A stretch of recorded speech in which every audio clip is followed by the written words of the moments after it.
If you're listening to this episode on the day of its release, July 17th, 2025, today is the 70th anniversary of Walt's original park and the only one he ever stepped foot in, Disneyland.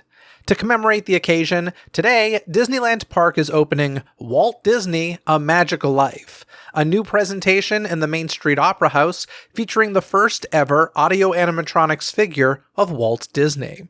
This is the thing I've been looking forward to most during the 70th anniversary celebration, and I have a lot of thoughts on the outcome. Joining me to discuss is Benji from laughingplace.com, who has his own thoughts and opinions to share. Listen as we discuss the brand new Walt Disney, A Magical Life, now being presented at Disneyland. Grab the confetti and celebrate a Disney anniversary.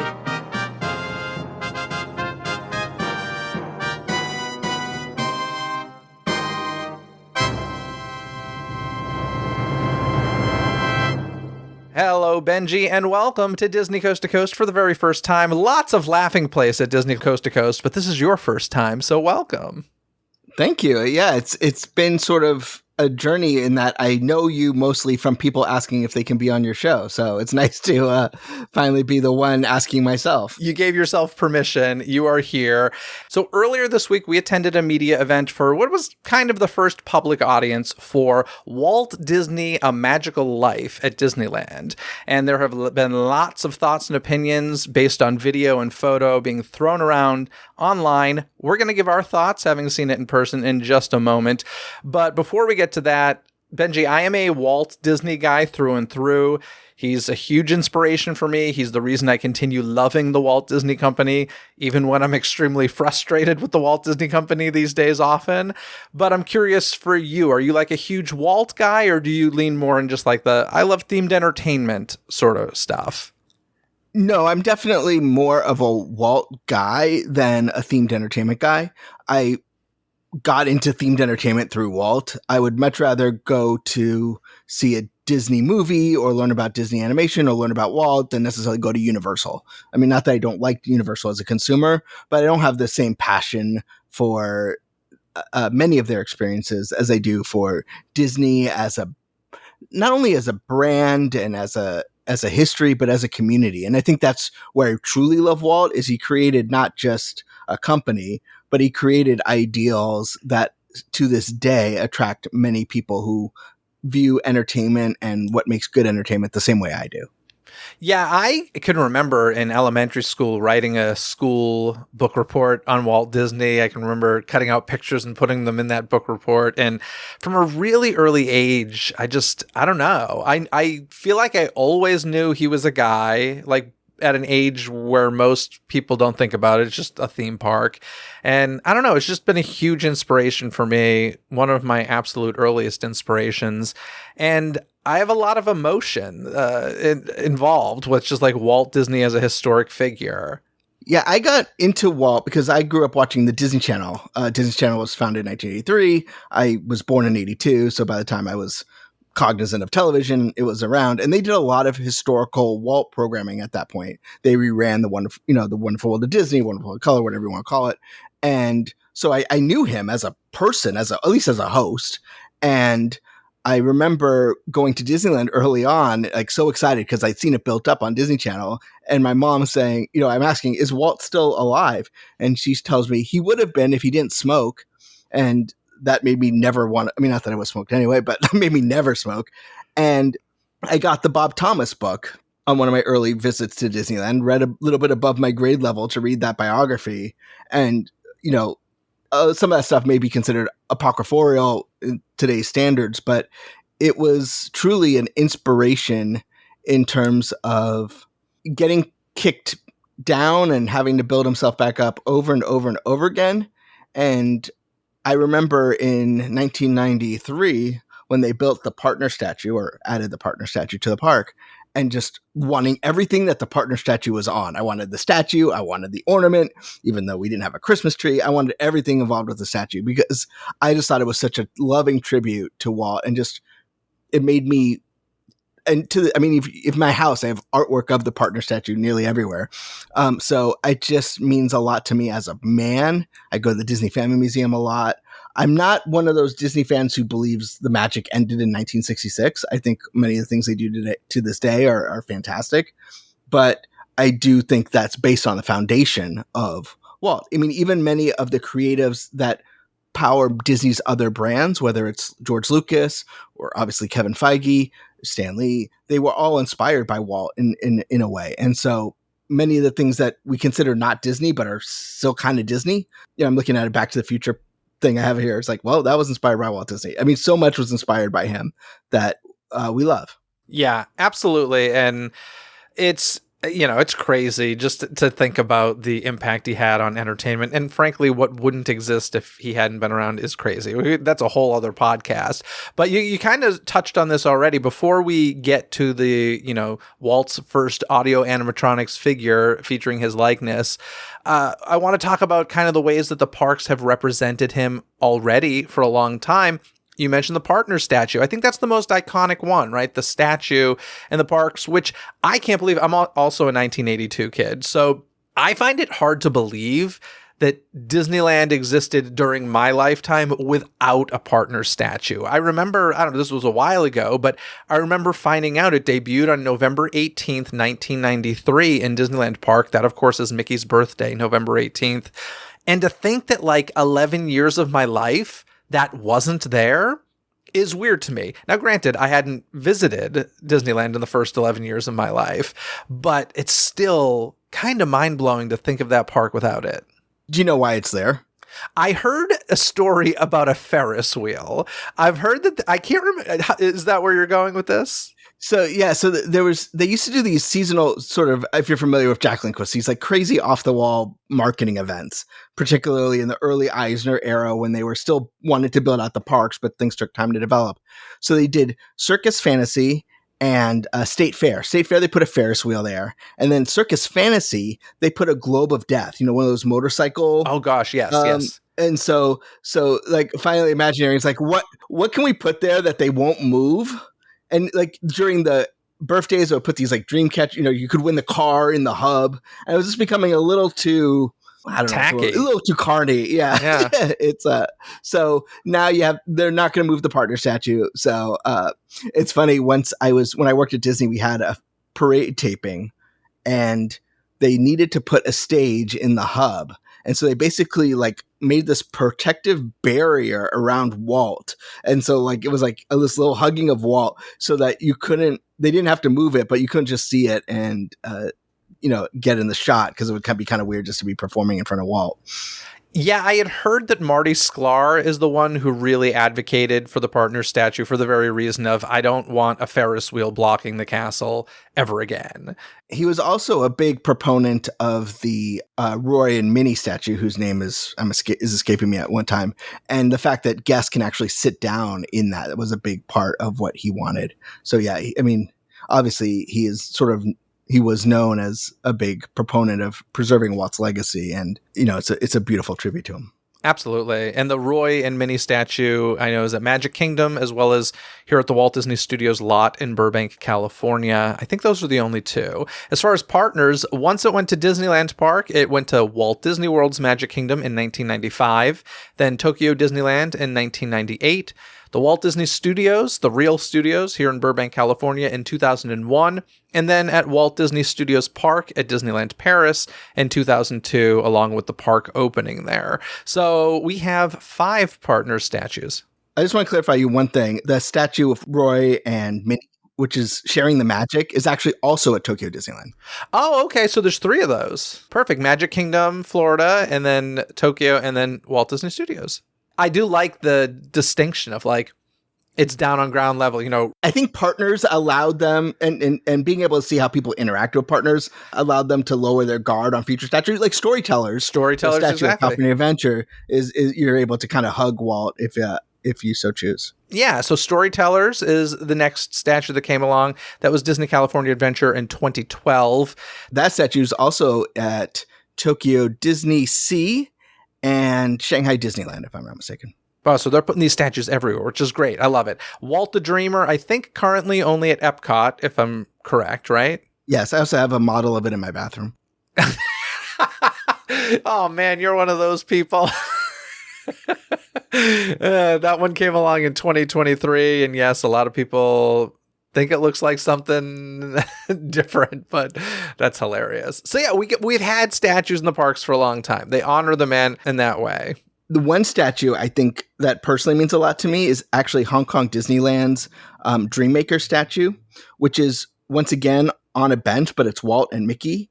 And the reason it means a lot to me, it debuted for the 100th anniversary of the company, is the excitement the cast had that when you were there as it was being built was so palpable. They were so excited. And here's some place that 20 years ago, Disney wasn't as big part of a culture. But as the park is now celebrating its 20th anniversary, a lot of people working there grew up with Hong Kong Disneyland. And through that, have a huge respect for Walt Disney and what he built. So I love the fact that they were able to add that statue, but I guess about 2 years ago to Hong Kong Disneyland.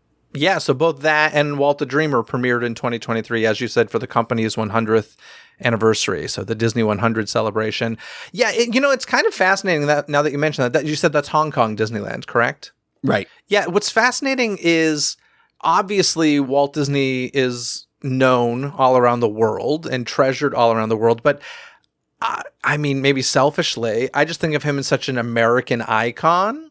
So it's interesting to hear you say that the locals at Hong Kong Disneyland have such reverence for that new statue. Well, and that's the thing that I really have come to appreciate ever since I worked for Disney and now that I go around the world and experience Disney is there's a lot of talk about whether Disney should be in a certain place or not. And that's totally up for debate and a reasonable debate. But seeing the value that Disney's presence has to install a part of the best part of American culture to these communities, not to overtake them, but just to enhance them through, a diversity of ideas and thoughts and empathy that Disney teaches us and value of storytelling that Disney teaches us and care that Disney teaches us. I think has been great. I mean, I've been to D23 in Brazil and seeing how much they love it. Shanghai, obviously. I mean, you can see what's going on in Abu Dhabi and how excited they are to have Disney parks there. It's truly moving, and I think it makes the world a better place. Not through some sort of colonial spreading, forced spreading of ideals, but just sharing through the magic of sharing stories. It really can bring us a lot closer together. And when you were with the company, what was your job there? I had tons. I started off scooping ice cream at California Adventure, basically. I worked for ESPN. I worked for Disney Studios. I was an operations leader over at Walt Disney World for most of my career. So I worked at Epcot and, got to work with the International College Program. Actually worked on the South American Super Greeter project. So you would really see the value in, Disney culture through different lenses. Very cool. And going back to the parks, voiceover, we hear Walt's voice quite a bit. The one that comes to mind the most is in fireworks spectaculars. We'll often hear some famous Walt Disney quotes. My favorite, I would say, is probably in Remember Dreams Come True. I just love that fireworks show in general, and hearing, part of the opening day speech and that is always so lovely. But Walt is often heard in the parks on a pretty consistent basis. Yeah, and I don't know how I always feel about it. When it's germane to the show, it's great. But sometimes I feel like it's just used to kind of create an emotional moment as kind of a cheat code. I've seen there used to be a show on the cruise line. The name's escaping me because it was terrible. And it was supposed to be like Through the Lens of Walt, but it was just bad. It was a bad show. And you were using Walt to prop up a bad show. I hate it when the company uses it to justify things. Like, if they're doing something that they know will be controversial or problematic, they'll often say, well, Walt said this place would never be finished as long as there's imagination left in the world. And I'm like, come on, put that one to rest. Okay. It's just, that's what drives me crazy. It's funny because I always like, well, we want to make sure people don't know that Walt was a man and not just a brand. And I was like, you use his image quotes all the time. Like, I'm not saying someone who doesn't experience Disney doesn't necessarily get it, but you cannot go to Disneyland and not realize Walt was a man. Otherwise, you're not paying attention, but whatever. Yeah, over at Walt Disney World, we see Walt a bit in some projection and video. Of course, he's part of the finale over at the American Adventure, that kind of montage in Epcot. My favorite would have to be the Carousel of Progress pre-show, where we see Walt Disney and the Sherman Brothers on the television monitors as we wait to go into the attraction. Do you have any favorites that they show in the parks? I do like that. I do like that Carousel of Progress video, and especially how like they expertly edited it to not show the GE logo on the back of Bob and Dick's jackets. Yeah. I think it's just like, oh, we're cutting it right here. But I do love, and I guess it'll come up in a conversation. I really do love One Man Stream. The film. Yeah. Did it premiere at Disney's Hollywood Studios? It premiered at Disney's Hollywood Studios for the 100th of Walt. 100 Years of Magic, Walt's 100th birthday.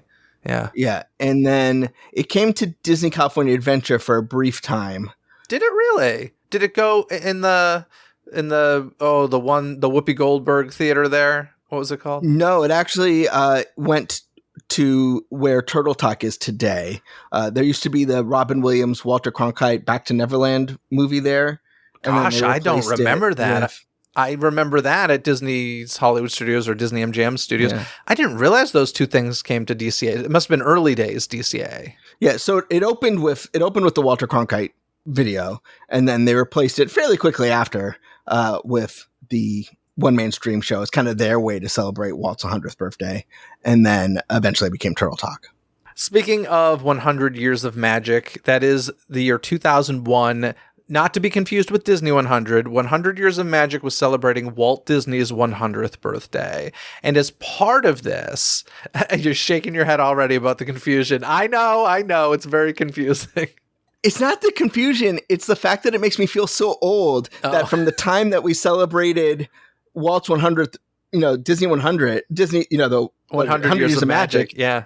In 2001 to today, not only was he born, he has created his whole company in those 22 years. Yeah. And I have done nothing with my life. I know.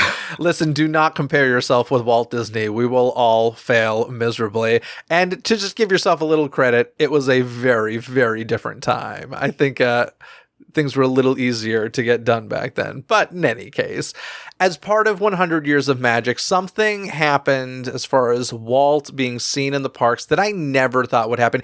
I thought this was honestly less likely than an Audio-Animatronics figure. And that is the fact that they had a cast member dressed and performing as a young Walt Disney in the Share a Dream Come True parade. And I knew nothing about this before going. I was just, visiting Walt Disney World with family as a kid. And of course, I always watch the parades. And all of a sudden, I see this small float coming down with Walt Disney on it. And I was just dumbfounded. I couldn't believe that this existed. I wasn't a huge fan of that, mainly because, it's just some 20-year-old performer. It was, they're not really an actor. They're a pageant helper. They're there as a parade performer. Mm-hmm. And they never expressly call him Walt, but you can kind of figure it out. It's a young guy at an easel with a mustache drawing Mickey Mouse. The only thing missing is a cigarette. It's Walt Disney. So in my mind, I was just like, oh, it's Byworks. But that one, I don't know. It just kind of rubbed me the wrong way. Now, granted, I was already working for the Walt Disney Company at that time, so I kind of looked at everything a little bit more of a cast member lens. So, it just felt like, this poor cast member, not poor guy. I mean, this guy is showing up and is like, your shift is Walt today. It just felt a little odd. I wasn't super comfortable with that one. It shocked me. I don't know how I felt about it, to be honest, because I agree. It was a little weird, but at the same time, that is kind of cool. But shock was the biggest emotion for me when I saw it.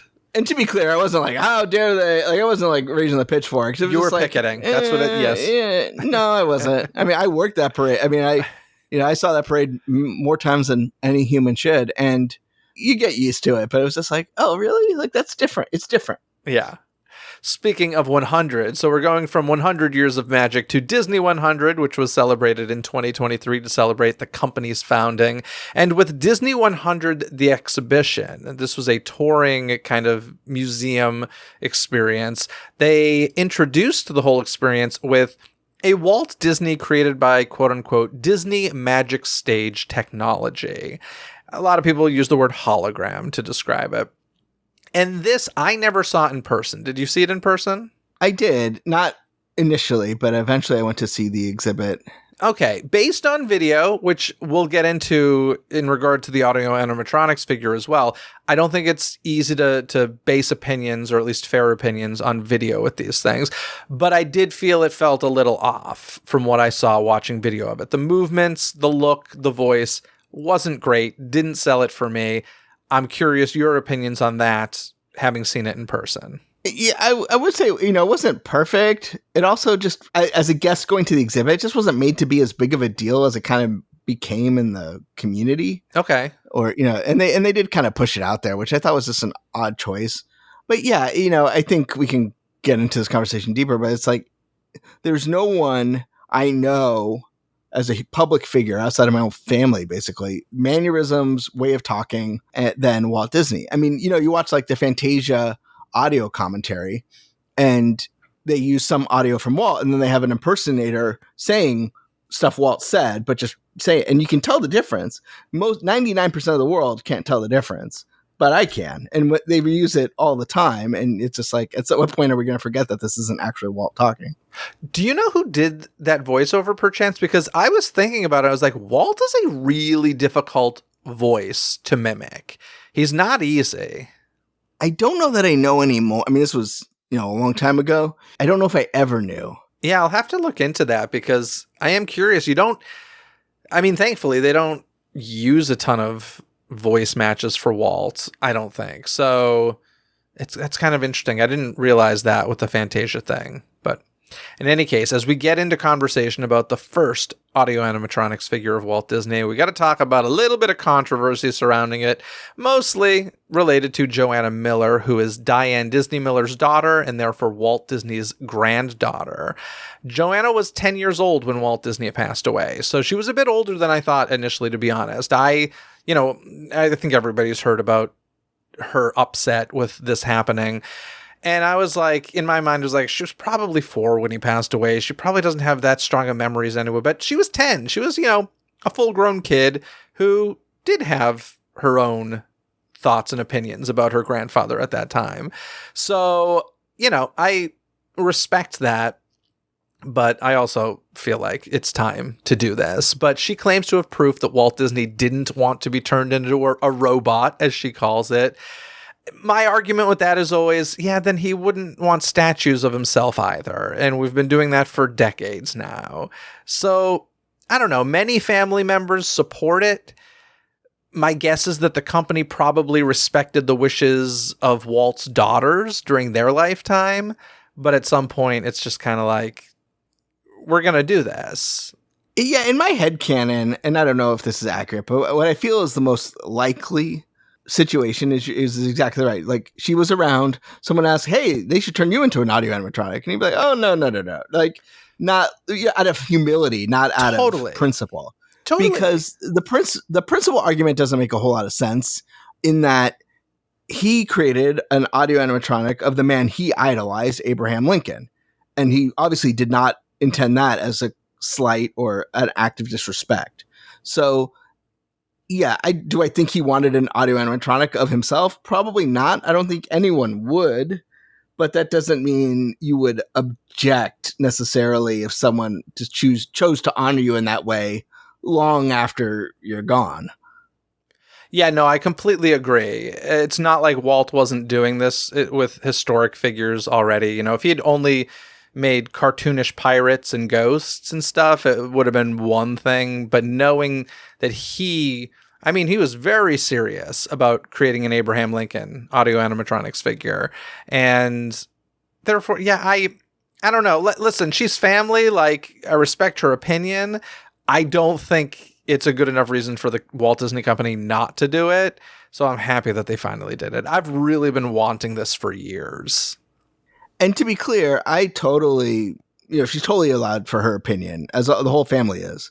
But what I don't agree with was with the company letting one family member, of which there's a whole lot of, because Ron and Diane were very productive, was is letting them stop any sort of decision the company make. They are not entitled to make decisions for the company. And I think, it was good that Disney reached out to the Family Museum, which is the de facto representation of the majority of the family, and engaged with them and brought them into the process. And I think that's, no family is going to agree on everything. Mm-hmm. And so you can't allow that to cause paralysis in a way to honor your founder. I think, because if you stopped it because of that, one granddaughter on this, what about if you want to build another statue, or there's a line there. And I think it's important that they move forward while consulting with them and respecting their wishes to a point. If there's not a unanimous decision, then, you got to kind of go with your gut here. Yeah, I mean, and we all know the day is coming when the Hall of Presidents is just going to become the Hall of Disney CEOs. So we're going to have a Bob Iger animatronic and a Michael Eisner and a Ron Miller and all the way back to Walt. So.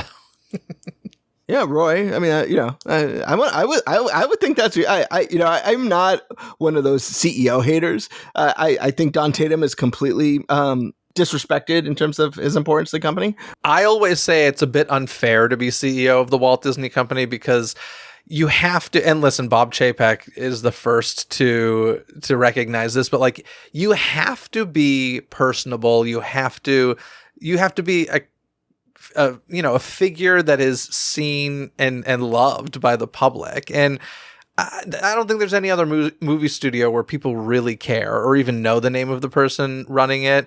And it's a weird tradition that started with Walt, and it's a bit unfair. I love the tradition. I'm a huge Michael Eisner fan, but it's an added stress that most people in those positions don't need to deal with. No, and it comes up a lot as we're having discussions about who's going to replace Bob Iger this time. Is you have to manage the shareholder. I mean, it is a business. It's a publicly traded company. They have a fiduciary responsibility to do what's in the best interest of their shareholders. However, you're also the only CEO of an entertainment company who is instantly a celebrity. Yeah.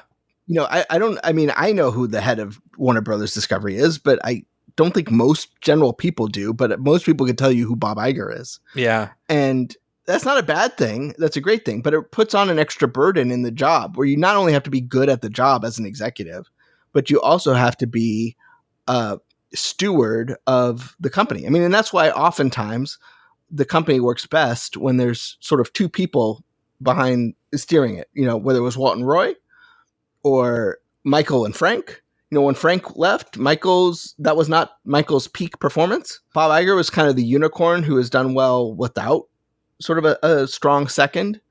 But I think it's a lot to find one person who can be an effective CEO, creative executive, and public figure. Absolutely. I would agree.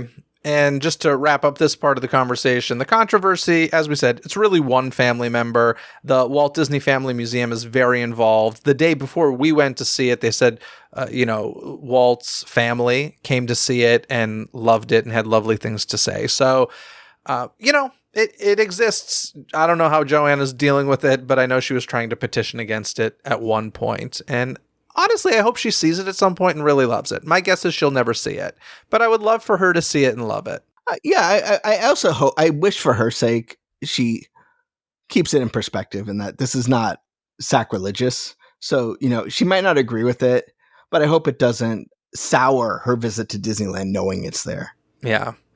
So let's move on to the experience in the Opera House lobby. Of course, this new attraction takes place in the Opera House, which is where Mr. Lincoln's been for quite a few years, and now he's sharing it with Walt Disney. And they've completely redone the lobby for this experience. What are your overall thoughts on what they did to the lobby? I love the lobby. From the iterative drawings of Disneyland that show you the evolution, not only of the park as it was open, but how they got to it. Some of it is in that new Don Hahn, Chris Merritt Disneyland book. But I love that part. I love that they were able to work with the family to bring back the original furniture from the Walt's apartment above the firehouse. I love that they have a tribute to Audio-Animatronics. And unlike many tributes to Audio-Animatronics, they actually move. because I can't tell you how many times I was like, and here's our tribute to Audio-Animatronics. And it's just like a static figure, which kind of defeats the purpose. So I like the energy of the lobby. It's not the first transformation that space has gone through, but I really like what they did with it. You? Yeah, they transform it pretty regularly now. I thought it was nice. A lot of it was concept art and photos, which, some of it original, some of it reproduction. A bit more than I kind of wanted. I would have liked to have seen like more real tangible stuff, but it was lovely nonetheless. As you mentioned, they did show some of those earliest concept maps of Disneyland, which I spoke with Don Hahn and Christopher Merritt about on the last episode of Disney Coast to Coast, and they discovered them in the research of this book, the book that they wrote, which is crazy. For so many years they thought that Herb Ryman map was the quote first map of Disneyland, and lo and behold, it wasn't. There were ones before that, and now we've got those original maps hanging in the Opera House, and you can see the various iterations. So that's really cool. They have tons of Walt's awards on loan from the Walt Disney Family Museum. You know what I really loved? I can't remember. Is it in the back wall where they have the monitor that's made to look like a painting? Is there a fireplace below it, or did I make that up in my mind? That's a great question. There's something there, I'm right? like picturing a mantle, but I think I might have made that up in my mind. But in any case, on either side of that, they now have a painting of Abraham Lincoln, and on the other side is a painting of Walt Disney, and below each of them are their busts. And I really loved this. I don't know. I thought it was beautiful.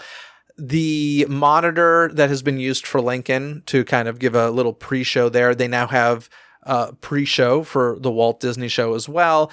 I got to be honest, I heard none of it. It was very loud in there, but it was a lot of older interviews that I've seen before. A lot of the people in the videos had passed away, but it was, a little montage about Walt Disney. Yeah, a lot of that stuff came from Walt, the Man Behind the Myth documentary. And so, yeah, you've seen it before, but once again, like that should not be the litmus test. Is people like us? I mean, that documentary is still 25 years old, basically. So, and a lot of the people in there are not around anymore, so you don't really have that option. But you're right; it was very loud, and you couldn't hear it. Thankfully, it was subtitled. But yeah. So the Opera House definitely spend some time in there. Like for sure, when you go spend some time in there, I was happy to see that Walt's bench from Griffith Park was still in there, because that's right when you walk in, one of the original horses from the merry-go-round and the bench, and I think a Peanuts cart as well. And so like that stayed. I was a little concerned that might go away, but that's still there. So it's lovely. It's a lovely exhibition. Before we head into the main theater, which the format is very Lincoln, right? Starts with a pretty lengthy movie, ends with a short Audio-Animatronics performance. So the movie sounds like you know better than I. So it's the One Man's Dream movie. I'm used to hearing Julie Andrews narrate this at Walt Disney World. I think at one point Michael Eisner did. Is that correct? Yeah, it was Michael Eisner. Then it became Julie Andrews when Michael Eisner left the company. And now it's Bob Iger. Yeah, we got Bob Iger doing the voiceover for this new attraction. The thing I wasn't sure about, is it the exact same film? It's not exactly the same. Very similar. I mean, you're getting nitpicky. There's a little bit more of, I think, home videos of the family in there. And then the ending is different. Very Disneyland-centric, yeah. Yeah, and they had they used to end with the sort of Walt talking with the big stick about Walt Disney World. Obviously, the show is meant for Walt Disney World, so you kind of don't want to go from video of Walt talking to the animatronic of Walt talking. So it just uses it as a voiceover in front of still images, which I think is the right choice here. Yeah, it's definitely one of those things. It did not feel like, oh, this feels like something that was just shoehorned in here. No, it does not feel that way at all. And it's a lovely film. And honestly, we're two nerds who know way too much about this man, but it's a great film. My point is we're not learning anything from it, but it's a really good introductory film. I legitimately feel like this should be everybody's first stop. If it's your first visit to Disneyland, this should be your first stop. I know it's not going to be. I know you're going to run to Space Mountain or whatever, but it really should be. Yeah, a couple things on it that I think are important to note is, people are kind of grumbling that Bob Iger's narrating it. want to be clear, there's a precedent of the CEO of the Walt Disney Company narrating the film. That is not new. It is just restoring what was. And the other thing is I was a little disappointed when I first heard that they're going to use One Man's Dream as sort of the introductory film. And then I thought about it. It took me about a good 5 minutes when I was like, I love that film so much. I cannot think of a way of representing Walt's life better. So why would I want to change it? You know, not everyone has seen One Man's Dream 500 times like I have. So yeah, it's not new, but if it's perfect, why changing it just to change it didn't seem like the right decision either. Yeah, and I feel like most of the time you can't even see it in Florida anymore. Most of the time they're showing some movie promotion in the theater over at Disney's Hollywood Studios. So that's an excellent point. It's not that common anymore. But yeah, I'd seen it a number of times in Florida. It wasn't like I knew because I had read that it was a recycled movie, but like I said, it did not feel that way at all. So I did chuckle though when it started and I heard Bob Iger's voice. I was like, all right, that's how you get yourself to stay in the parks after you retire. It was funny because when they announced, we had a little preview at Imagineering a couple months ago. They talked about how they're going to use the film, and I said, well, who's going to narrate it? And they're like, we'll have to get back to you on that. Oh, funny. And they never did. But I started laughing because I was like, what? Well, because I was imagining, why is this such a secret? And then I was like, oh, okay, I get you. Yeah. Let's jump into the Audio-Animatronics figure itself. Now, I just want to preface all of this by saying that this is a very different experience in person. I saw it in person first, then I've revisited it through video and photo, and it's very, very, very, very different. And they've been working on this for 7 years. I think they said they like legitimately started working on it July 17th, 2018. So it's 7 years to the day that it's premiering to the public. And I was not ready for the emotions I felt watching this. When that curtain rose and Walt Disney was standing there, it gave me chills. It legitimately brought me to tears. I got really emotional. I was not expecting it. Without getting into details, what was the first moment for you when the curtain rose? It's a shame that doing what we do, whenever I experience something, whether it's a new movie, a new attraction, my first time is always thinking about either how we have to capture it or all the work that went into it, or I don't enjoy the show for what it is. It's usually the second performance. I'm going to interrupt you for a real quick second, only because I was so thrilled. They gave us a gift with this media event. And what I mean by that is they told us we could not record or take photo during the first viewing of this. And I can't tell you how much of a gift that is. Folks listening, I know you're just going to think, oh, you two are spoiled brats who get to do these really fun things. But I'm telling you, 50% of the fun is gone when you need to capture something. It really is. It kind of sucks when your first experience on a ride or an attraction is through a camera lens. It just does. And I'm not complaining about it. I'm just saying realistically, it is the reality. When I got the email saying you will not be allowed to record the first time you watch this, I was overjoyed. And I got in that theater and I sat in the front row. And I let myself just go there. And I was like, I'll worry about the recording when they play it the second time. So I could let myself go. I agree with you 100%. Now, I was towards the back, so I didn't have as immersive as an experience as you did the first time. So for the first moment, you're thinking like, okay, what angle am I going to try and get when I'm filming it? But then I had a little bit of a different experience than you did, because I did go to Imagineering a couple months before this and saw not a preview of the figure, but a preview of mock-up of what the figure was going to look like. Static, didn't have any mechanism in it. And I was a bit disappointed that it didn't look as lifelike as the representation we saw at Imagineering. Okay, so you thought it looked better at Imagineering. Absolutely. Interesting. Now, obviously, it didn't have to worry about having any motors in his face or anything like that. So I get it. But that was my initial, like, oh, like it's not quite as good as I was expecting. Okay, so tell me this. When you saw it at Imagineering, was it like a sculpt of the figure, or was it like the skin that would eventually go on the robot? No, it was like a sculpture that was made to be their guidance as they sort of made a mechanical version. Okay. So it wasn't anything that was going to be, maybe the wardrobe would be transferred over, but it was not meant to be a part of, it wasn't they plopped the skin on the robot face. It was a sculpture made to be the guiding principle as they continued their work. All right. That makes sense. That being said, as the show went on, while I didn't think the script that they used was perfect, it gave me such an emotional moment that I fell in love with the show, even though I felt that while the figure didn't always look like Walt, he acted like Walt, he moved like Walt, and he told stories like Walt. And some of that audio we've heard time and time again or are familiar with, and some of it we have not, or at least I can't speak to everybody, but some of the stuff I have not heard, or at least not heard regularly. And I love that. I love that it wasn't just sort of, the top 10 speeches of Walt Disney combined into a 2-minute thing. Like, just kind of how I like Great Moments of Mr. Lincoln isn't just him saying the Gettysburg Address anymore. And I was brought to tears. It really moved me. So in the end, it absolutely was a great show.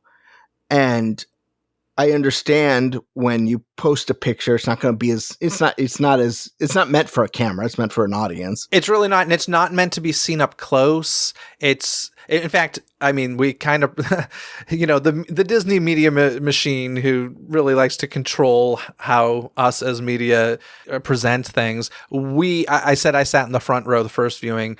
Afterward, when it was time to record, they made us go to rows, I think it was E, F, and G. So they didn't want super close-up shots, which is fair. These things are always creepy up close or on camera. Like, look at the presidents. Any of the living presidents in the Hall of Presidents are creepy as hell when you look at them, and they don't look like them. But I think the job is to... This is going to be a weird analogy, but go with me. It's like when a new puppeteer takes over the role of a Muppet, where it's not about exactly matching the voice. If you're doing Mickey Mouse or something, I'm always like, you got to have the perfect voice because your job is to match the voice. If you're performing a Muppet, your job isn't 100% the voice. It's about getting the character, the puppeteering, all of that. And that's how I feel about an Audio-Animatronics figure. Even if it doesn't look exactly like the person, because it does have mechanics under that skin. To me, it did portray the Walt I knew from television. Right. He performed like Walt. He didn't always look like Walt. And I think that's, as much as I appreciate our Disney PR friends inviting me to Imagineering, I think they oversold the experience by saying, well, we wanted to make sure he looked really great up close. So they had us literally go up and touching distance to this figure. It just wasn't going to be what it looked like in reality. Yeah, but that's not the figure. And I don't think yeah. Right. Yeah. And I don't know that, I don't know if this was obviously a couple months before the installation, opened. So I don't know if, they didn't realize how different it was going to look from that mock-up. But I mean, and the mock-up looked great up close. I mean, you could see his imperfectly trimmed fingernails. You could see, his rings, his hands, his ear hair. Everything was like super lifelike, like a wax figure, like, you would see in a museum. But obviously it didn't have to move, and that is going to change the characteristics of something. Yeah, I mean, it is really, really hard when you do it, we do, and to suspend your disbelief a ton. I would say, like, it really made me emotional to the point that, like, even when we were doing the talk back, the panel after, like, I kept welling up out of nowhere, like, just thinking about what I just experienced. And I just kept, like, these waves. This was like a half hour after we had seen it, and these waves of emotion kept coming over me, which was really crazy. But I would say there was probably 1 to 3 seconds sitting there watching it where I was like, Walt Disney is in front of me. Like, truly. 1 to 3 seconds where I just let myself go. And, like, I'm a grown adult here who's pretty jaded with this stuff. Immediately after seeing it, nothing but rave. Now, stepping back and looking at it, have some comments about it, but love it through and through and through and through and through. And here's my take and my concern. My take is, I think about 7-year-old Benji going to Disneyland, being inspired by Walt. If this had been around, probably I would have spent 3 hours in the Opera House, and I would have seen the show as many times as my parents could stomach. So I am inspired by the people that this will inspire in future generations. And they're not going to care if Walt looks 100% like Walt did or how we think he did. They're just going to want to be inspired by his words and his presentation. My concern is if people online don't understand that there is a love that was put into this, even if it wasn't executed as wonderfully as we would have liked, and it's fair to say he doesn't look 100% like Walt, I don't want that to stop people from being inspired by the attraction. I also don't want it to stop the Walt Disney Company from finding ways to pay tribute to Walt, whether it's through means like this or any other recreations that are still respectful, but could help inspire people to learn more about Walt's legacy. I just hope that, they don't, the internet can have a very cranky reaction in the first 10 minutes of anything. I mean, this isn't the first time this has happened, and people are entitled to their opinions, but I don't want, what people putting comparisons, pictures of Walt and pictures of that figure side by side and saying it looks nothing like it. That's not the point. The point was not to recreate 100% Walt. The point was to make a show that can inspire and teach people about the legacy of Walt Disney. And I'll also just add, these are people, I haven't seen anybody, and there may be, I could be, just not have seen it, but the people I've seen complaining are people who have seen videos and photos. This is drastically different. Having done both, this is drastically different in person versus video and photo. And I think, there's a lot of loud noise with it from people who haven't seen it yet. I don't think I guarantee every single one of those people complaining, if they were to step into Disneyland, would still go see the live show. I don't think it's going to dissuade people. I'm not that worried about it. I just think it's the internet. I think, seeing the consensus of our little press corps that goes to these things, no one is saying, wow, they got it perfect. No one's saying that. But everyone talks about how much the show, which is great. So you can have an imperfect element in a show and still think the show is great. And I think perhaps it was a little bit of a disservice to have us kind of hold the full show for the extra day, because all we could originally share was a 30-second tidbit, which I understand why. I don't necessarily disagree with the logic behind it. However, in hindsight, it's more about the show and the experience than it is about, hey, check out the figure. Yeah. And I think if you can see the approximately 2 minutes of his whole speech, then you can see the ebb and flow of the conversation. You can see all of his performance. It's a lot better than, just looking at a vertical video of 30 seconds of a random 30 seconds. Yeah, honestly, part of me feels like this should be a show that should just be respected, and recording of any kind shouldn't be allowed from guests or media. I would have been fine with that. If they had said, come, we'll supply some photos for you to use in an article, write a review of your thoughts, I would have been cool with it. This is a great show. It's the way that I go to Magic Kingdom for Carousel of Progress.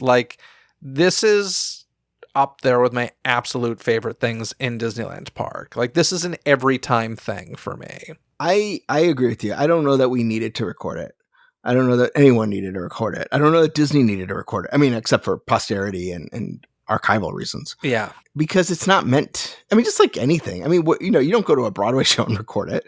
I know this sort of expectation now, particularly with, in theme parks, is you can kind of record it and share it. that's part of what they do. It's part of their marketing strategy. Yeah. But, not everything needs to be done that way. And, is someone going to record it? Of course. But then, they're going to do it kind of with a cast member watching over their shoulder telling them not to. I think that might have been a better play. As much as I, as a business, like them to let us record it, I want what's best for the Walt Disney Company as well, and maybe that would have been a better call.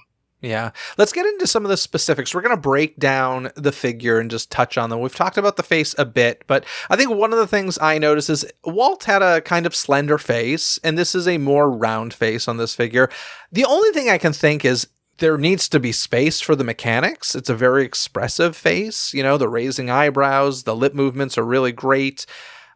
I'm going to guess that they are aware that the head is larger than Walt's head that we typically see. Do you think that's what happened? That would be my guess. I mean, if I was a betting man, I would say, okay, they are aware. I mean, these are not people who don't know what Walt looks like. I would imagine that they realize that this is the most they can do while still getting the figure to move the way they wanted it to, and understanding that the movement is more important than getting the face to look exactly right. Particularly given the fact that the figure, the model we saw looked more like him than this does. Yeah, and listen, we know they can sculpt him. The partner statue looks like Walt. So it's not that. It's about what's under what we're seeing. I really think that's what this comes down to as far as Walt's head on this figure. The thing that really blows my mind is his eyes. His eyes are super expressive. They talk about the sparkle in his eye. They apparently did something with a corneal bulge to get this effect to work, and damn, does it work? I don't know if Walt had a corneal bulge or not, but I will tell you, when that figure looked at me, I thought I was looking at a man. Like, it was crazy. Yeah, that's something I want to capture again with my own eyes. Like, I just want to experience that a little bit more focused when I'm looking for it. But you're right. I mean, Walt was sort of known for two things with his face: the glint in his eye and his expressive eyebrows, which they definitely addressed, which may be part of the challenge. Full of great facial expressions. And there's a moment, and I imagine this is probably hard to do. They have him chuckle after a story he tells. He gives a little chuckle right before he stands up, and it's a convincing chuckle. I was like, this looks like a human chuckling. Like, I don't know. It's great. It's fantastic. Even if it's 90% facial likeness, whatever. Let's move on to the movement, because as the curtain raises, we're seeing Walt leaning on his desk, and I don't know why I didn't expect him to stand, but I didn't expect him to stand. And when he did, not only stand, he stood up and he took a step forward. And I was just like, oh my God. Oh my God. Such a great moment. Yeah, I mean, that was sort of something that was telegraphed to us. And so even knowing it was going to happen, it's jaw-dropping to see it in person. So it was, and it's not that he did it, it's he did it like Walt. Yeah. And that, not saying, an automat is not technically impressive, which it is, but you would go like, wow, I've seen that on TV. I get that. That is, and, obviously when he was on TV, he was performing, but it's the Walt we feel. It's the Walt we know. Absolutely. So the movements are there. The hand on the hip is there. Him tapping his fingers is there. The arm movements are very presentational, the way that Walt did it on the Disneyland TV show. It feels like Walt moving, and, Abraham Lincoln stands up rather. So this isn't like, it's not shocking new technology or anything, but I don't know. He was just, the thing that I always find so kind of interesting is it looks like he's leaning on his desk, but we know that these figures can't touch the stuff around them. So when he puts his hand on his hip, it's actually an inch away from the hip. They're using, or maybe a half inch, I don't know, but they're using a perspective to make it look like the figure is touching things that it's not. So, he's not actually leaning, and then it stands up fully. And then when it took that step forward, it was just beautiful. And it all felt very Walt to me. And yeah, the movements were great. Let's move on to voice and dialogue. This is probably the area. A lot of people are really attacking the face. the voice and dialogue is probably not the dialogue so much, but the voice is the part that bothers me the most. And I have such a catch-22 thing with this because I love that it's Walt's voice. These are recordings we've heard before. As I was listening to these stories that he's telling, like I could picture in my mind all the different video clips that I'd seen before where these stories came from. Love that it's him. But it's an old recording that they're using, and they clearly had to process it. Whether or not AI was involved, I don't know. I did submit that question specifically about was AI used. They did not answer that question during the panel, unfortunately. But something was done to it that made it sound a little tinny, and it didn't sound human at all. It sounded like a voice coming through a radio. And that was disappointing to me, but I love that it's his voice. So it's like, well, do you want a better, cleaner recording with either AI performing his voice or a performer performing his voice, or do you want Walt's voice? And I kind of don't know. Like, I love that it's Walt's voice. Well, I think the challenge was it was made up of several different recordings of Walt, and which were done at several different times. Mm-hmm. And so work had to be done to make it sound consistent. I'm no audio engineer, so I can't really explain how or why or what they had to do to make that happen. But I understand the challenge, right? We don't sound the same when we're 25 and 65, right? So, I know that work was done to make it sound like it was his 1963 self. I liked it. I see where it didn't sound natural per se. It didn't sound like it, it definitely sound, as if an audio engineer worked on it. But I would say I'm kind of used to the old Lincoln show back before they restored it like 3 times ago, where, before he would talk, you would always hear this kind of hiss because it was all kind of super clipped because it was so old and before they had digital restoration technologies. So I'm also kind of aware that the audio we hear today will probably not be the audio we hear in 20 years. And, I think I'll take it being Walt in his own voice, in his own words, than, doing whatever they need to do that they may not have the technical capacity to do to make it sound better yet. Because they will eventually, and we'll deal with it then. Yeah, it is the thing that I look most forward to being plussed in the attraction. It's... and honestly, I have the same issue with Lincoln, not as far as the sound quality, but it's just weird because we're hearing a certain kind of sound volume and quality while watching the movie. And then when it transitions to the Audio-Animatronics figure, it completely shifts because it's supposed to sound like it's coming from the figure. So the speakers are closer to the figure, and it's just a different sound quality. And I love that they do that. If it just came through the same speakers as the movie, it would feel very unnatural, but it's never quite as convincing as I want it to be. And yeah, I don't know. It's a tough challenge. It's a really tough challenge. I would love to hear it get better and better and better through the years, and I hope that they keep doing that.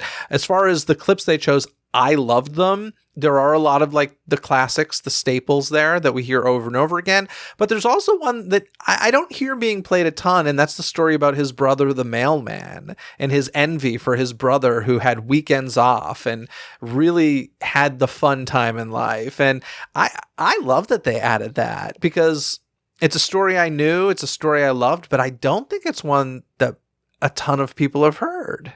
Yeah, it's one I haven't heard very often, and I love it because I think we can all understand that, especially in this business that we're in, we are constantly on the go, doing things that many people consider very special. And I'm not saying it's not, but doesn't mean sometimes we just don't wish we could stay home for 2 months and not, and not worry about jetting to Hong Kong or Tokyo to cover something.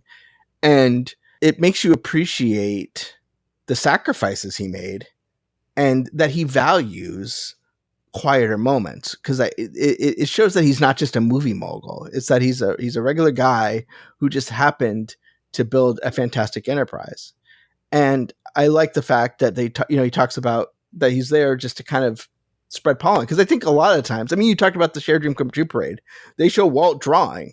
Walt really didn't draw Mickey Mouse ever, so showing that, yeah, he may not be the one doing everything, but his legacy was to inspire his team to have the vision that the North Star that they could all work towards.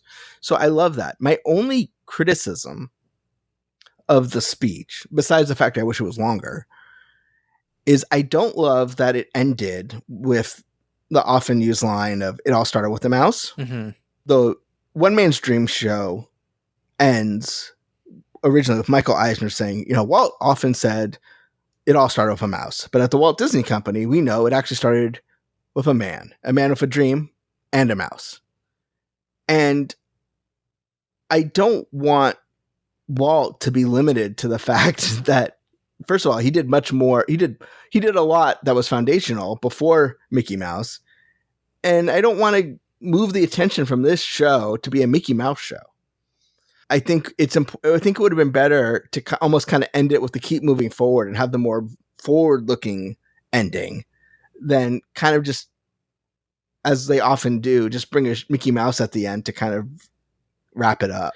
Yeah, it's to get the kids' attention back on it, right? But I wholeheartedly agree. I hadn't thought of that before, but you're right. If this is a presentation about honoring the man and letting people know that this is a man, not a company names necessarily, I think you're right. I think that throwing it back to Mickey, but of course, Walt's not going to say, it started by a mouse and me. They're not going to say. For sure. And I didn't want him to say that. I mean, obviously, he never said that, but I just think, it's a show about, let's respect Walt. There's plenty of shows that respect Mickey, as they should. I love Mickey. But, it didn't start with, the whole point of the show is it didn't start with a mouse. It started with Walt. Yeah, I would agree. And and I'm being nitpicky. It doesn't make me hate the show. Absolutely not. But I just think it was an odd choice because I love that quote. I think that quote's important. It's just, I wouldn't have used it here. I wholeheartedly agree. Let's talk about the wardrobe for a second. We see him in a very classic Walt Disney suit, as we've seen him on the show many, many times. From what I understand, on the inside of the suit, which we as an audience don't see, is a Steamboat Willie print underneath that suit. He has his classic Smoke Tree Ranch pin on the necktie, rings that were, I think, molded after one's personal rings of his from the Walt Disney Family Museum, they mentioned, right? Yeah, and what's interesting is there was a guy at one point who would cast famous people's hands. It was like his thing. Yeah. And so there's hand casts that they use for Walt's hands. And then by going through that, they realized, we need to have his rings. And so they researched his rings as well. Yeah. So there's that for the wardrobe. The set is Walt's office. It's very reminiscent of Walt's office. I'm sure you've taken the tour through his office, right? Yeah, I used to give that tour. Oh, did you really? It's a beautiful office. If you have a chance, D23 folks, they give tours through Walt's office at the studio lot in Burbank, and it's really beautiful what they've done there. It's a bit of an amalgamation of his working office and his. It's not meant to be it's not meant to be a reproduction. It's meant to be evocative of it. Totally. I do love that they include in Walt's working office. He has a picture of Ed Wynn for some reason, and that's there because, to me, that always just stood out. It's like, why was there a picture of out of all the people, Ed Wynn? He called him his lucky charm. So yeah, but that was one of the things I noticed. I think one of my favorite little meta moments in the Walt's office set is the fact that we can see on his board in the back, he has detailed plans for adding the Lincoln Show to Disneyland. So to have that on his board behind him in the theater where Lincoln was eventually put, I think is just really just so much fun, and it's beautiful. And speaking of Lincoln, as we mentioned, Lincoln is not gone. He is eventually going to be sharing the theater with Walt. Right now, they're focusing on Walt for the 70th anniversary, but at some point this will change, and the two different shows will be played in rotation, quite literally, as the sets rotate. It's on a turntable now, and for that reason, I'm actually curious to see what they do with Lincoln when he returns, because that was a big set that took up the whole stage. So Walt's set is pretty small, I'll say that. Like the portion that Walt is on in the background that they have for him is a pretty small portion in the center of the stage, as a lot of it around it is now turntable. So I'm going to assume Lincoln's set similarly had to be downgraded a bit. So it'll be interesting to see what happens when that returns. Yeah, but I think it's great that they were able to preserve both shows. 100%. And, you wouldn't want the tribute to Walt to be taking place. And they've done this before. They have played the Walt Disney Story in the Opera House in lieu of Lincoln. And it always felt like you're taking one of his most important experiences and replacing it with a tribute to him. I don't know that he would have loved that. So I'm glad that they can both literally, as you said, literally play in rotation. And, it'll be interesting to see how, once the sort of initial wave works its way through the system, how they decide to do that in practice. My guess, if I had to guess, I think it's going to go the way of like Beauty and the Beast sing-along at Epcot, where 90% of the day is the sing-along, and then at night or in the evening they show Impressions de France a few times. That's it's probably going to be Walt most of the day, is my guess. I kind of hope that they're a little bit more nuanced with it. Like, I would love, if you go on December 5th, it's Walt all day. But if you go on President's Day, it should be Lincoln. At least most of the day. I was going to say most of the day, I would say. I would hate for somebody to be visiting for their first time and not have the opportunity to experience both should they want to. So, yeah. I mean, to me, I would love 50-50. I as much as I love this show, I do think the Lincoln show is impactful as well. And I don't want it to become, sort of 2 shows a night. I think that's not great. Yeah. So we'll see what they do. I mean, and I want the demand to be satiated first. Like, I don't want them to do that until people feel, the sort of local base that Disneyland doesn't have a chance to see it. But if they do, 9 to 4 Walt and 4 to midnight or whatever Lincoln, great, or versa versa. Yeah. We'll see how it turns out after the 70th celebration. Anything else you want to add about the figure before we just touch on a few other 70th things coming up? No, I don't. I think we've, I'm just glad it's there. Yeah, no, I'm so happy it's there. It's one of those things, if you are not too familiar with Walt Disney history, you are going to learn a lot. And I think it's a great thing to learn when you're enjoying the man's park. If you are a fan of Walt Disney, I'll be surprised if it doesn't give you chills and or make you emotional. I think it's absolutely beautiful. So go and see it. Rave reviews from me. I honestly wasn't sure how you felt. I've kind of been avoiding seeing anything that you said about it because I was like, I just want to find out on here. And if we have a heated debate over it, great. And if we both agree, great as well. So I'm glad you enjoyed it though. And I'm glad Herbert gets his due. Not many people know about Herbert Disney, so now they can all learn about a little moment with Herbert Disney. So before we go, I want to touch on a few other things related to Disneyland's 70th anniversary. As I said, this new Walt Disney show premieres July 17th, which is the actual 70th anniversary. In addition, we're getting the last verse by the late Disney legend Richard Sherman. It's being added to It's a Small World. And if you're not familiar with what the last verse is, you can watch the short film about it playing in the Main Street Cinema, premiering that same day. So that's very cool. We also, just a few days before, on July 13th, 2025, this would have been Walt and Lillian's 100th wedding anniversary. Walt's wife, Lillian Disney, was posthumously given her window on Main Street, USA, right next to the Opera House. And the window says Lily's Bountiful Blooms. It's a flower shop. So it's lovely that Walt's wife now has a window on Main Street, USA.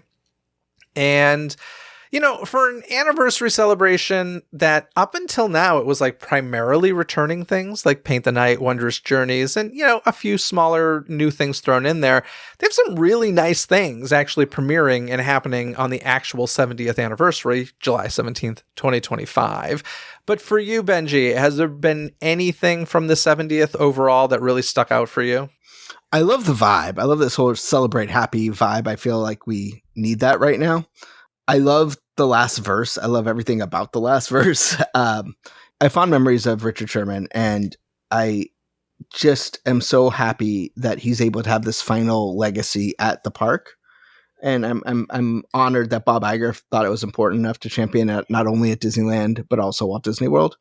And I'm really looking forward to seeing that. I was a little disappointed when they announced the initial slate of the 70th anniversary, but now that it's here, in the little things that they've done to kind of pump it up and give it life and make it the moment it is, and just the total tone of it.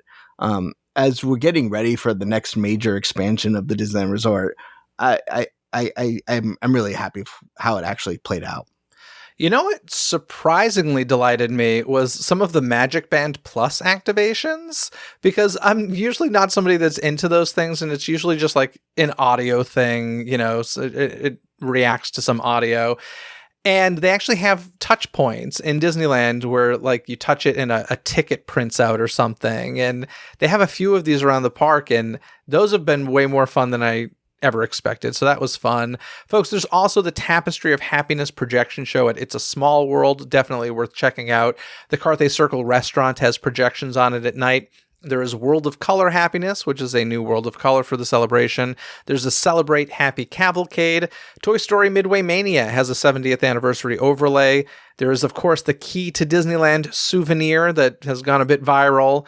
New decor and costumes, and of course, Walt Disney, A Magical Life. It was the thing I was looking most forward to. It did not disappoint. It is a very, very, very special, magical addition to Disneyland, and I couldn't be happier with it. Without giving anything away, I think you should, on July 17th, there's special moments that will really hit home that I'm really looking forward to seeing. Absolutely. So happy birthday, Disneyland. Happy 70th. It's a big one. 75 coming up. And I remember the 60th like it was yesterday. So the 75th is going to be here before we know it.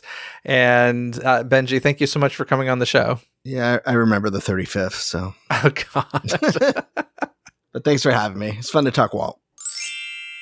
Now it's time to bring in Meredith from Mini Memories Travel for another Disney vacation tip. But before we get to that tip, let's talk a bit about some news. How you doing, Meredith?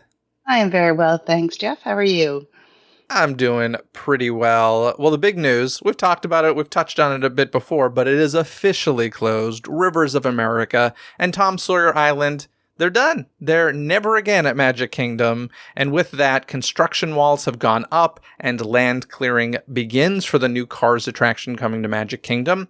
And for that reason, the thing I want to talk to you about is the railroad, because the railroad is temporarily no longer making a grand circle tour of Magic Kingdom until the construction's finished. This happens a lot, so I'm glad that they've come up with a solution this time, which we'll talk about in a second. But I mean, I'm sure it's been years at this point, but I feel like we just had a long-term train closure at Magic Kingdom. Did we not, like in the last 5 years or so? Yeah, really big and really long. I think it was like almost 2 years that it wasn't running. And I'm like you. I feel like it just brand new. We rode it and had to ride a complete loop because I'm like, it's back. It is usually our cut through to get from what we do in the morning, and then we zip over to get to Big Thunder and Splash before the crowds and everything. But I'm like, nope, we're doing it as an attraction unto itself. I do enjoy it. I'm thinking more Disneyland, considering how often I go. Like, I do enjoy just sitting and, if you're like, no kids with you, it's just like, let's have a lazy, loungy sort of visit. And it's just like, let's just get on the train and do a grand circle tour. It's great. But what was the long closure for previously? I can't remember. It was Tron. It was putting Tron in. Oh, putting Tron in. That's right. And that's the infamously long construction of Tron. So let's hope Cars moves a little faster. We'll see. But as I said, it's not completely closed this time. They've figured out a solution.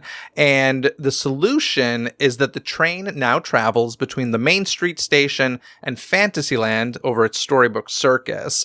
And it's just going back and forth from there. So basically, there's no front of the train anymore. They're, both ends are the front and the back. And for that reason, they've rearranged some of the seats so that they face both ways, as some people may not enjoy riding backward. Although you live in New York, I'm sure you've done plenty of subways where you're riding backwards, so it's probably not a problem for you. Yeah, no, as long as I don't have to stand, I'm good. Okay, cool. So yeah, I'm glad that they at least have this because, listen, the train around the castle parks really goes back to a Walt Disney tradition. That was really a day one requirement's the wrong word, but a wish of his. He loves trains. A lot of people that worked in the park loves trains. Even if you don't ride it, I feel like it's still just such a beautiful visual thing with some kinetic energy that, it's just not a castle park without the train, it feels like. So I'm glad that it is running somewhat. And with that back and forth from Main Street to Fantasyland, we have a new narrator for at least one of the directions because of course, they needed to record new narration anyway, since this is a quote-unquote route that's not normal. So Stitch is a new narrator going from Main Street to Fantasyland because that's the direction it wouldn't typically go. And of course, the Stitch movie, Lilo and Stitch, is a huge hit right now, the live-action one, so it only makes sense that he would be the character to do it. But just curious if you have any thoughts on that, if you're going to go check it out or anything. And it's going to be like this for several years as they do the construction. I absolutely will. And I love that he calls it Morrowland instead of Tomorrowland as they go through. I mean, I think it's great. And he used to be a part of Tomorrowland, with his ride there. So I think it's awesome, and I absolutely will ride it and check it out and see how, me, I time everything. I look at it and I'm like, oh, if you want to head over to Dumbo, is that going to be the fastest way? And things like that. Yeah, because the train doesn't typically have a super long wait. I mean, there's a gap between trains, about 10 minutes or so. For me, it's less about time saving and more about how are my feet feeling at this moment? How many hours have I been walking already? And that's usually I'm having a chill day sort of thing. So, yeah, like I said, I'm just thrilled that it's not entirely closed because, God, that was a long time with Tron. It really was. And you miss hearing the bell come through. I mean, just there are things, right? And just the engine going. So I'm with you. It's part of the magic. Absolutely. And, it would be really funny. I don't think this is the case, but it would be really funny if Stitch made a reference to Stitch's Great Escape I agree. on the voiceover. That'd be kind of fun. So in any case, that's happening. I hope anybody who wanted to visit Rivers of America and Tom Sawyer Island one final time had the chance to do so. And, for the train fans out there, I hope you enjoy the new narration for a while because, listen, this is a limited time experience at this point. We only got a couple years of Stitch on the train as far as we know, so go check it out the next time you're at Magic Kingdom. Moving on from there, hopping over to Epcot. Test Track 3.0 has had some media previews. Doesn't officially open until July 22nd, but I think it's media previews. I think maybe AP. I don't know if it's officially soft opened yet, but folks have been riding. So, of course, there are opinions out there and videos out there. And, the interactivity stuff is gone, which is really interesting. So there was for a long time, I mean, we see it in Seven Dwarfs Mine Train. There's just always been this whole thing of people hate waiting in line. So number one, we need to make it beautiful. But for a long period of time, we need to make it interactive because that made it part of the attraction, quote unquote. And then, COVID hit and it was like, people don't want to touch things that other people's dirty hands were on. But also, I think we're just in an age where, yes, this has been going on for years, but I feel like more so than ever, people are just on their phones in queue. So even if you build in interactivity, 90% of people are just going to be on their phones. So it's kind of interesting that a new queue has removed interactivity. I agree with you, but I do have the children who have the perfect car saved on their Magic Band from the 2.0 and wouldn't redo their car. They'd swipe it in to use the car that always won.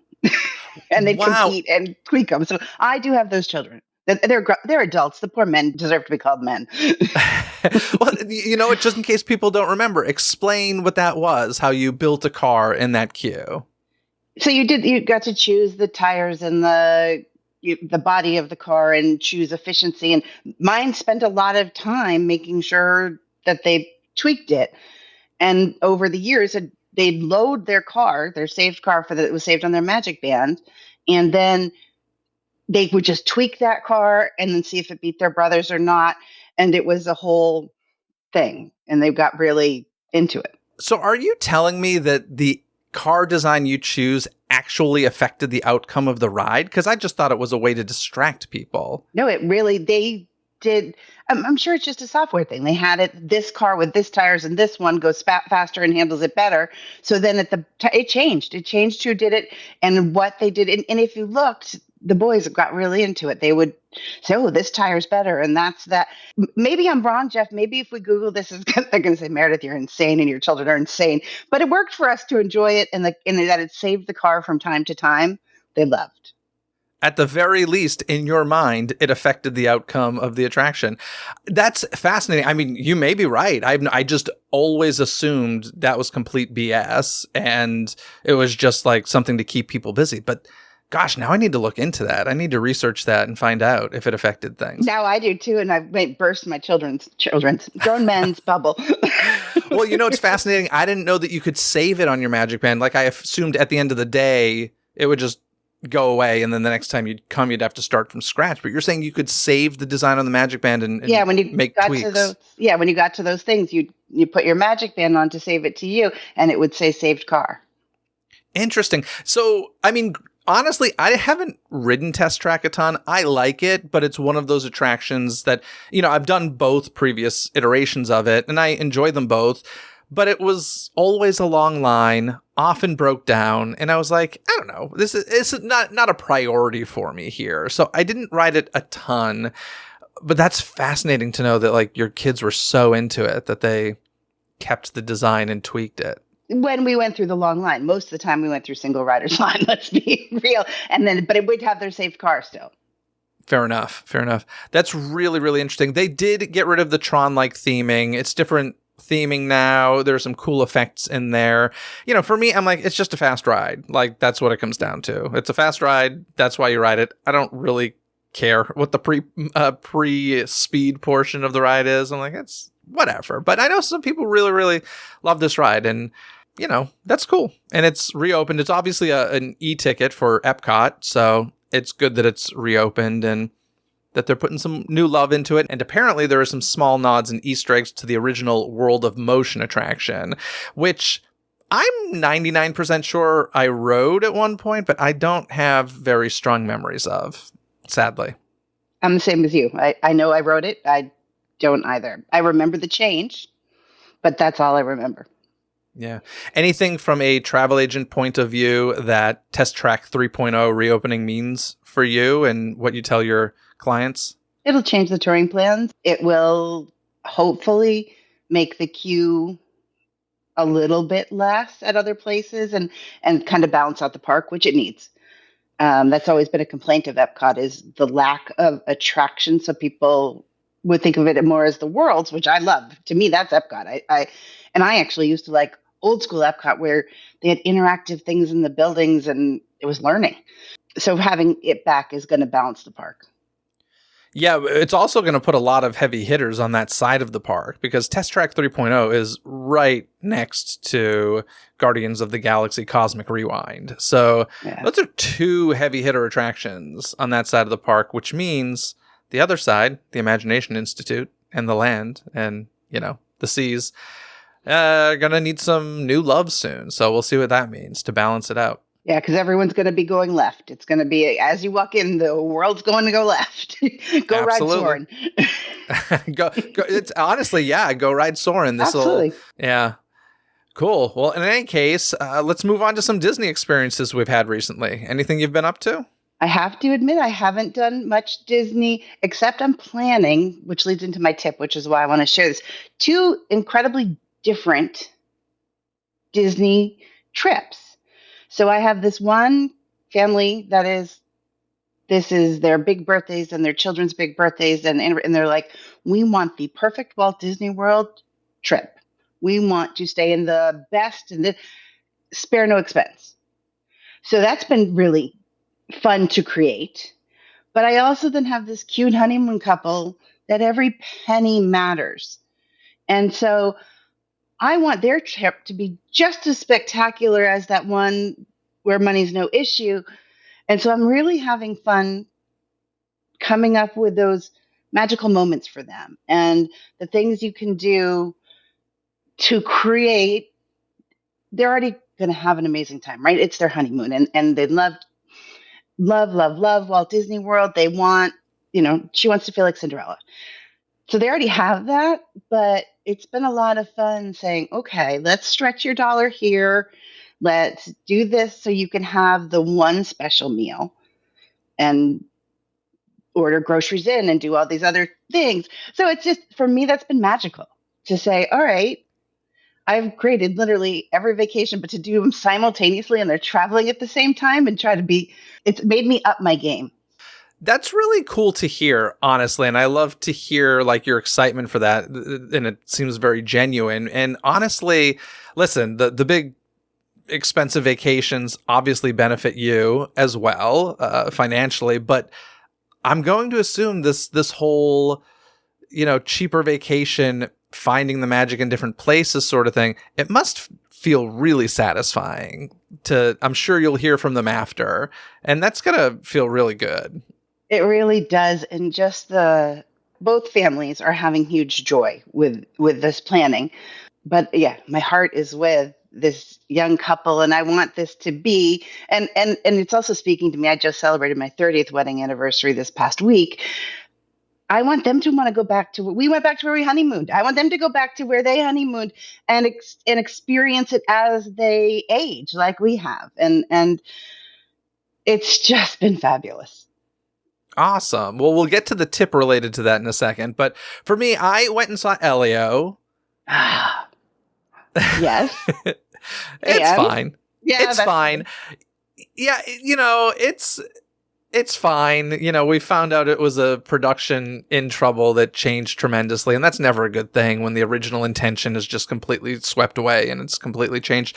I just am getting very annoyed because, we keep hearing and they'll put this excuse out there, and to a point, they're right. But I'm sick of hearing, well, audiences say they want original things, and then when we give them something original, it doesn't do well. I'm like, well, it's not doing well because the word of mouth isn't great. I'm like, if you made something great that was original, people would go. Every mega sequel movie came from an original that was really good, that people talked about. So I'm getting pissed off by that excuse from the studios and stuff.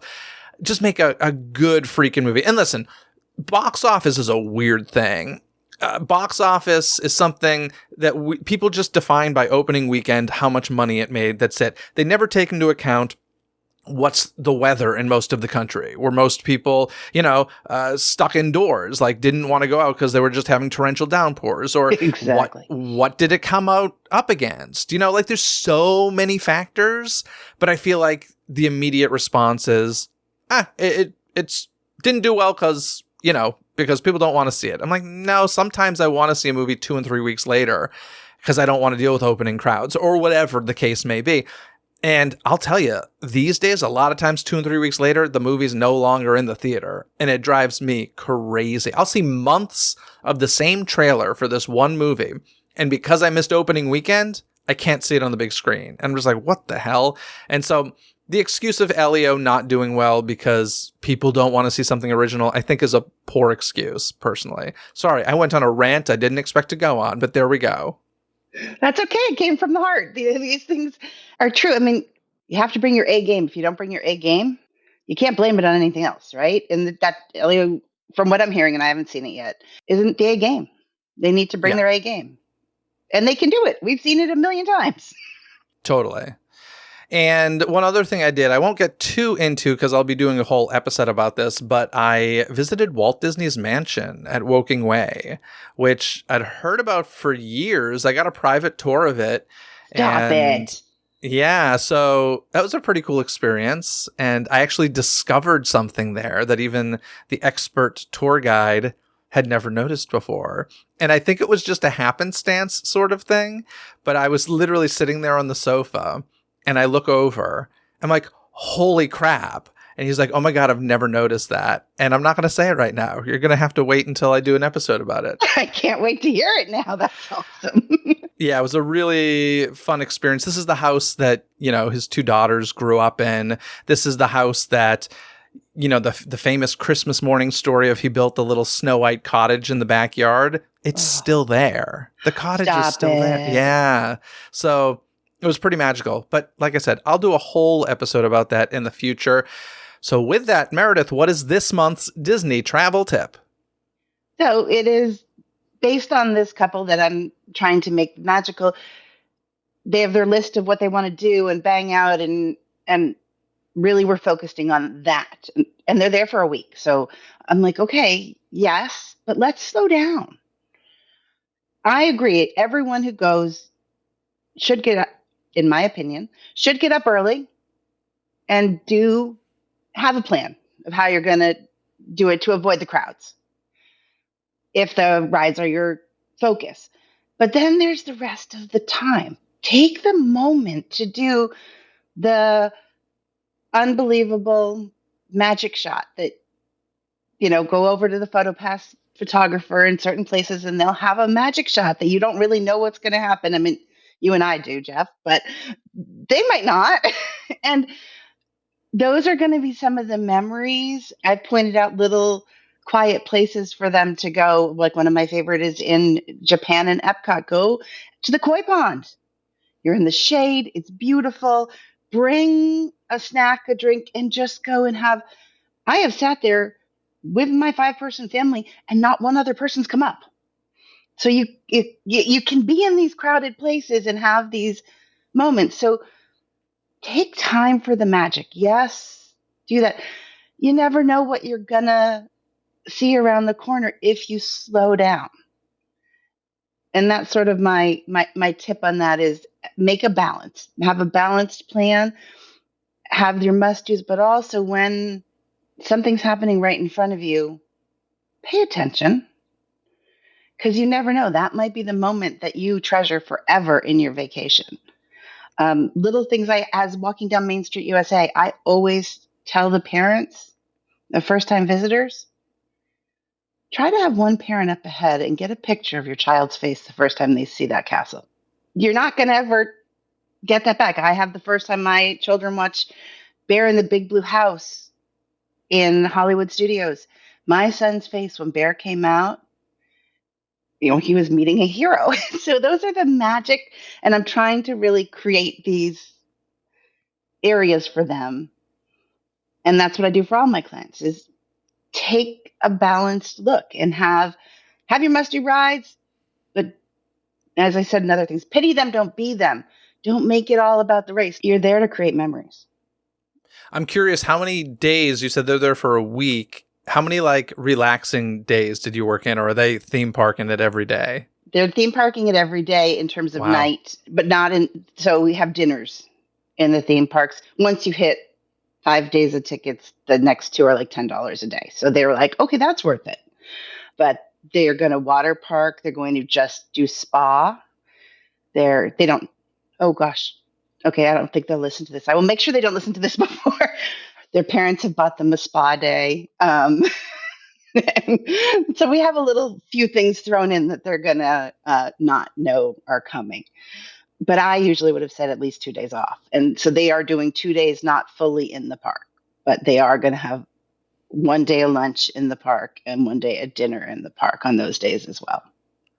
Are there any things that we all know, if you're walking around the parks and you're wearing a birthday button or some special sort of celebration, you'll get a little bit of special treatment from cast members from time to time. Is there anything honeymoon related for these folks that you just know, go make sure you go here, or there's this that is a special moment that will happen most likely if you have a honeymoon button on? The restaurants there are a few that will do a glass of champagne or instead of a dessert. And it is the higher end ones and it's not guaranteed, but it's 99%. They're going to, if you go to California Grill and you're wearing that, they're going to do that. And they might even then bring a little, still the cupcake or whatever they give, that as well. But they will, and there will be the moments. There are definitely, wear the buttons, people, wear the buttons.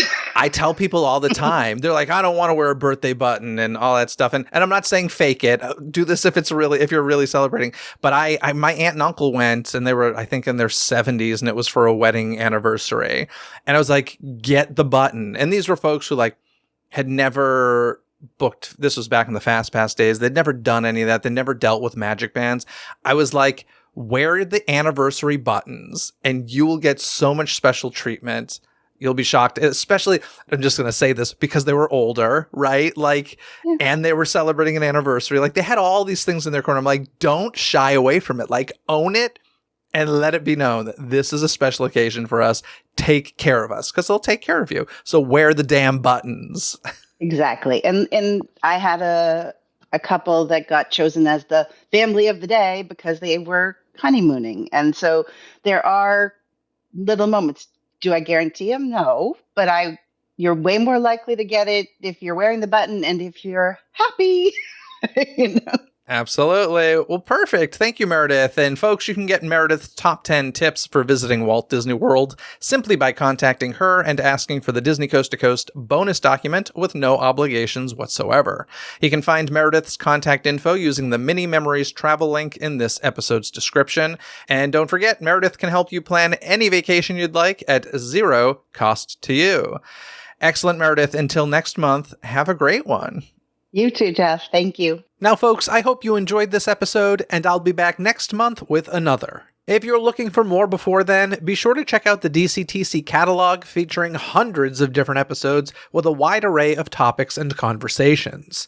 Whether you're in the car, planning a Disney trip, cooking dinner, or enjoying a shower, Disney Coast to Coast has episodes available for you to enjoy 24/7 in your favorite podcast app. DCTC Patreon members can join me and Kyle Burbank from laughingplace.com later this month during our Disney Catch-Up Zoom session. Join by clicking the Patreon link in this episode's description. This episode has been executive produced by Jeffrey Riccio. Gain rewards like Jeffrey, including access to never-before-heard episodes and more, by becoming a Patreon member yourself. And thanks to Princess Nikki Mouse for leaving a 5-star rating and review saying, "I love this podcast. I especially appreciate that it includes all Disney parks around the world. I also really enjoy hearing from the various special guests. The conversations are very relatable as a Disney fan, and it just makes me want to join in. It's safe to say this is my favorite podcast." Leave a review wherever you listen to the podcast, and you may just hear it read on a future episode. Until next time, anything you need can be found in this episode's description. From the DCTC hotline, where you can leave a voicemail and be heard on a future episode, contact info to reach me, some free gifts from me to you, and so much more. So be sure to check out this episode's description. Other than that, folks, have a magical day. Bye!